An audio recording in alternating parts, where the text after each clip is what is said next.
Hey guys, welcome back. Today we're going to focus on some hollow body core exercises, and I'm going to walk us through a little practice to make sure that we're doing it correctly and we're actually getting a full contraction in the abs, which means a posterior tilt.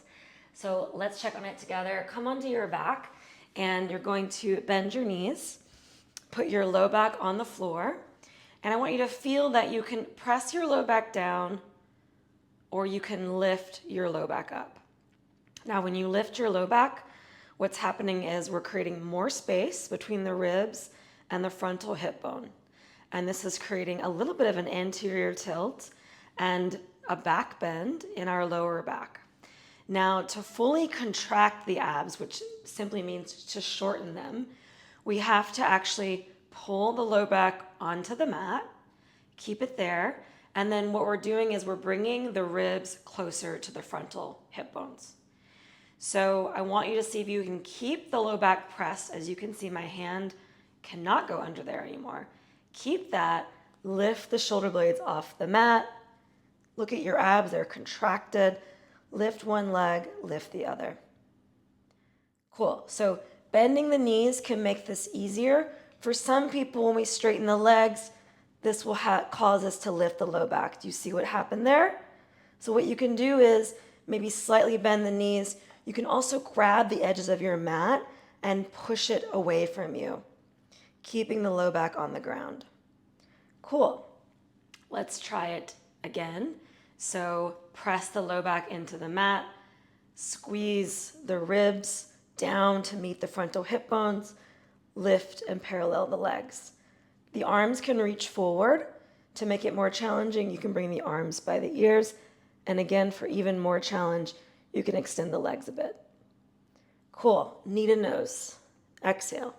Inhale, extend. Exhale, knee to nose. Inhale, reach. Exhale, knee to nose. Inhale, reach. And knee to nose. And let it go. Maybe shake your head out. And then another way that you can press your low back onto the mat is push your knees into your hands and press your belly and your low back in. And that will just release and stretch the low back into more of a lengthened position, helping you to contract your abs. Okay, and let's do the opposite. So you're going to press your left hand into your left thigh, engaging your abs. We're going to do a dead bug. So right leg forward, right arm by the ear. And then switch. Press the right and switch. Great. If you want to make it harder, take your shoulder blades up. Inhale the right, exhale, press. Inhale the left, exhale, press. Right side, press. Left side, press. Keep going. Right, exhale, inhale, press. Again, right, press, left, press, and relax. Rock a little left and right. Cool. If you have a yoga block, you could put a yoga block between your thighs or like a Pilates ball. Squeeze the heck out of it. It's going to be just below your knees. Take the legs up to the sky. Reach your hands towards your toes and pulse. Pulse. Pulse. You got it. How fun is this? So the low back is pressing, pressing. You're scooping your back into a C curve. And let it go. Relax. You can rock a little left and right. Cool, and then we're going to bring the ball back. This time the knees will be bent.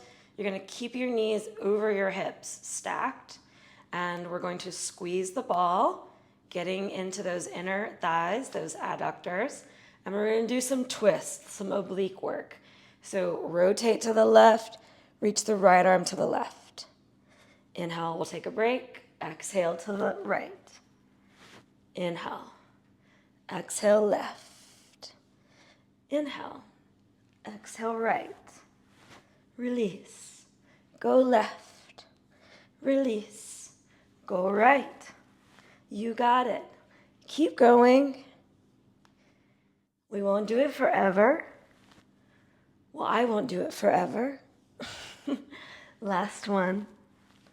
Cool. And rest. You can hug your knees in. You can rock a little left and right. Great. Put your feet on the ground. And we're going to lift the sit bones first. So lift your butt first. And then lift your tailbone. And then lift your lower back so you can feel your glutes contracting when you do it that way. And you're really taking it out of the low back as we lift to a bridge. And then go back the way you came, so lengthen your mid back first. Then your lower back. And then your tailbone taps. Good. Again, press the low back. Lengthen the tailbone. Slowly lift your butt cheeks first. Then your tailbone, then your lower back. So we're pulling the fronts of the hips up into a posterior tilt. And finally, you're in your bridge. Again, keeping a slight posterior action is going to prevent you from doing this with your belly out and your low back taking most of the work. So the effort, when you come into a slight posterior tilt, the effort is in the ass, and that's where we want it, my friends. So slowly lengthen upper back, mid back, lower back, tailbone. Really pull the butt in, squeeze the ass. Pull the tailbone long before you lower it. That alone is a really great glute work. Okay. One more time, belly in, lengthen the tailbone, and lift. And then lengthen the tailbone. One vertebra at a time, you lower. Fantastic. Thanks for joining, guys. I'll see you next time. Bye.